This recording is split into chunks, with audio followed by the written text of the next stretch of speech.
Di balik polemik pagar laut, karakter asli Said Didu mulai terbongkar ke publik. Meskipun sering tampil membela rakyat, ternyata ada kepentingan pribadi yang tersembunyi. Ia kerap menggunakan fitnah dan provokasi untuk menekan pihak lain. Misalnya, ia menuduh pengembang membeli tanah seharga Rp50.000 per meter. Padahal sebelumnya ia sendiri membeli tanah di lokasi yang sama dengan harga jauh lebih murah Rp2.000 per meter. Bahkan, tuduhannya terhadap pembangunan PIK 2 yang merampas tanah warga kini terungkap sebagai bagian dari kepentingan pribadi terkait dengan tanah yang dimilikinya. Sifat kontroversial lainnya juga muncul saat Said Didu terungkap dugaan korupsi.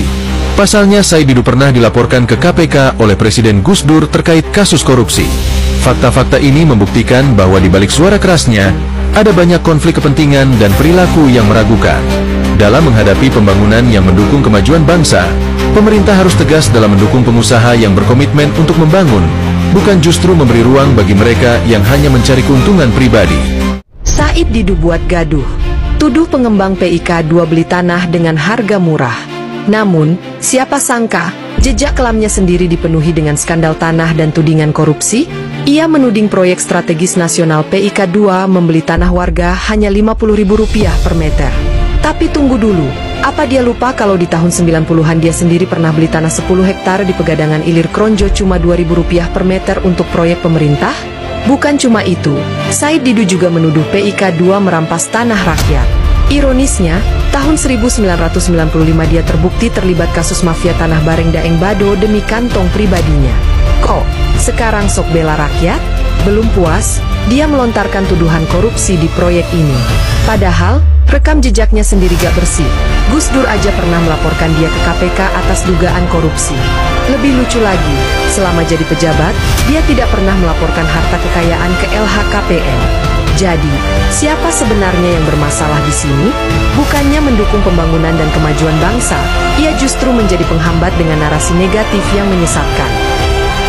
Jadi nggak usah juga membodoh-bodohin orang, Bu. Apalagi anak muda gitu loh, kasihan. Mohon maaf, Pak. Ya. Bapak juga di setiap tempat, Bapak juga kadang-kadang juga bicara orang bodoh.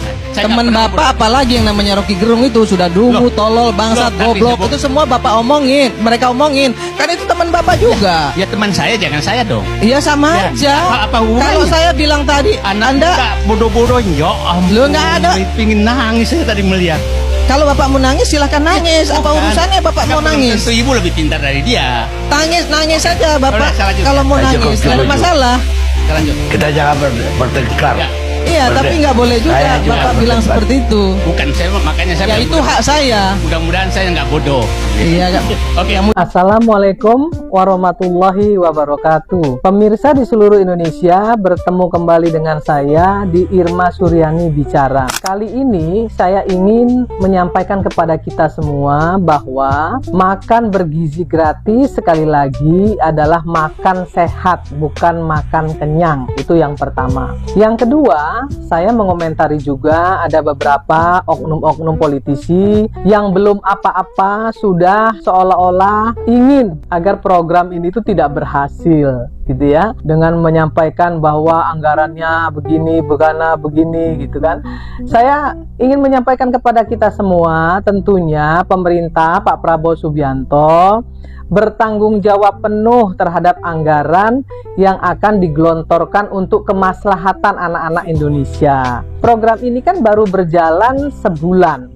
Kalau untuk uji cobanya sudah 2 bulan lalu, dan itu pun pakai dana talangan dari Presiden, karena Presiden merasa bertanggung jawab dengan program unggulan makan bergizi gratis untuk anak-anak sekolah ini. Saya heran ya ketika misalnya ada politisi, ada oknum-oknum yang selalu nyinyir gitu ya.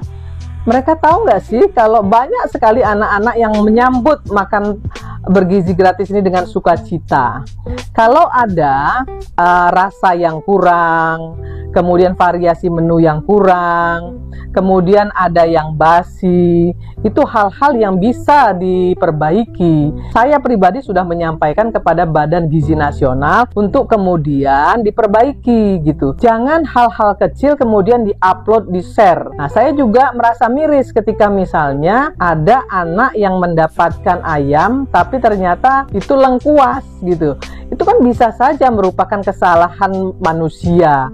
Tinggal minta ganti gitu. Nggak usah diperdebatkan sampai dari Sabang sampai Merauke. Ketika misalnya ada anak yang nggak suka tempe tapi sukanya tahu. Atau ada anak yang nggak suka ayam tapi sukanya ikan. Nah kan catering nggak bisa menyediakan satu-satu kesukaan anak-anak untuk dalam mengkonsumsi makanan gitu. Nah kalau hari ini dia nggak suka makan ayam, ya dia makan yang lain. Nah mudah-mudahan besok dia ketemu dengan ikan gitu. Nah yang kayak gini-gini juga yang salah itu bukan anaknya gitu ya. Seperti kemarin ada masalah dengan Deddy Corbuzier ya, yang menyatakan bahwa anak ini tidak berterima kasih. Sebenarnya bukan anaknya yang salah kalau menurut saya, tapi justru yang mengupload, mewawancarai dan men-share, itulah oknum yang tidak bertanggung jawab gitu. Anaknya nggak salah, namanya anak-anak. Mereka tentu ingin makan bergizi tapi tetap makanannya punya rasa. Jangan makan bergizi itu seperti makanan rumah sakit yang nggak ada rasa. Tentu anak-anak juga nggak bisa menikmatinya. Maka saya telah menyampaikan kepada Badan Gizi Nasional ya, walaupun harus rendah garam, gula, lemak karena kita khawatir mereka obesitas, karena khawatir mereka kemudian kena gagal ginjal, maka harus dikurangi GGL-nya.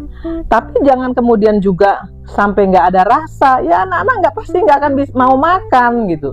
Nah yang begini-gini harus diperhatikan oleh BGN. Dan yang kedua, program ini nggak gampang, sulit, sensitif karena ini makanan gitu. Tapi juga jangan kemudian kita pesimis ya. Kita harus tetap optimis. Jadi kontrolnya harus diperketat ya. Kemudian gizinya juga harus ditingkatkan. Nah, kemudian kebersihannya juga harus dikontrol. Dan satu lagi yang saya ingin sampaikan, fraud. Jangan pernah ada korupsi dan jangan pernah korupsi ini dibiarkan. Sekali cateringnya melakukan korupsi, sekali sampai 3 kali mereka melakukan kesalahan, misalnya basi, tidak sesuai dengan anggarannya, putus kontraknya, cari catering yang jauh lebih bagus. Saya kira itu yang perlu kita lakukan. Jangan kita ributin soal dari mana anggarannya. Pemerintah pasti sudah memikirkan itu.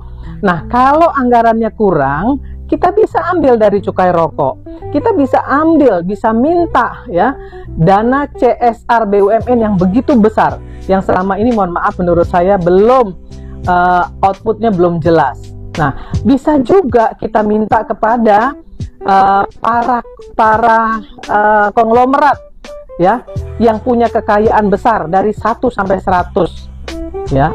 Dana CSR perusahaan mereka besar-besar. Kenapa mereka tidak bisa ya memiliki rasa tanggung jawab terhadap bangsa dan negara ini, menyisihkan dana CSR-nya untuk membantu makan siang gratis ini? Nggak ada masalah.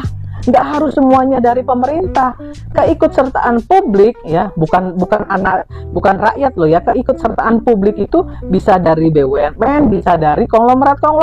Itu bisa dilakukan, tapi jangan dari zakat. Karena zakat itu sudah punya aturan sendiri. Zakat itu adalah untuk fakir miskin dan aktivitas-aktivitas keagamaan. Jadi jangan dipakai juga, karena itu menjadi kontraproduktif, menjadi kegaduhan yang goreng-goreng oleh oknum-oknum tertentu. Apapun yang dilakukan pemerintah kita support, kita kawal anggarannya, kita kritisi programnya, dan kita awasi anggarannya agar jangan sampai dikorupsi. Jaga persatuan dan kesatuan bangsa. Kami PDI Perjuangan, mungkin malaikat pun tertipu dengan kelakuan 1 tahun terakhir. Inilah para provokator ya kan, manusia-manusia seperti inilah seharusnya janganlah diberikan panggung ya kan. Karena apa? Keberadaannya hanya menjadi sampah dan beban bagi masyarakat gitu loh.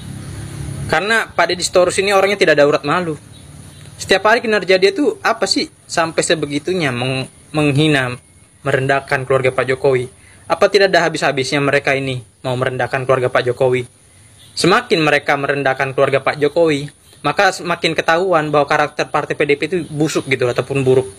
Sangat disayangkan hal seperti ini. Seharusnya tolong dong pihak kepolisian, orang-orang seperti ini diamankanlah dari negara ini. Hanya buat gaduh dan ribut. Rakyat itu sudah gimana ya, udah damai gitu loh. Saat pemerintah sudah berganti dengan baik, ada lagi partai yang satu ini mengadu domba lagi ya kan. Tolonglah pihak kepolisian diamankan orang seperti ini. Kalau perlu dimasukin ke dalam kandang. Pak Deddy Sitorus ini provokator, ini manusia yang seperti ini. Inilah yang buat pecah di negara ini, buat gaduh dan ribut di negara ini. Karena rakyat di negara ini sudah cerdas semua. Mereka tahu mana yang baik dan mana yang buruk gitu loh. Sudahlah Pak Deddy Sitorus. Partai PDIP itu sudah dicap jelek oleh masyarakat di negara ini. Percayalah, saya yakin itu. Ya, kita sudah selesai teman-teman kunjungan di Desa Cipete kawan-kawan. Jadi ini tempat ini tidak seperti dinarasikan oleh si Said Didu teman-teman ya. Ini tembok-tembok yang dikatakan sebagai isolasi. Bagaimana mungkin Anda berkata bahwa ini diisolasi?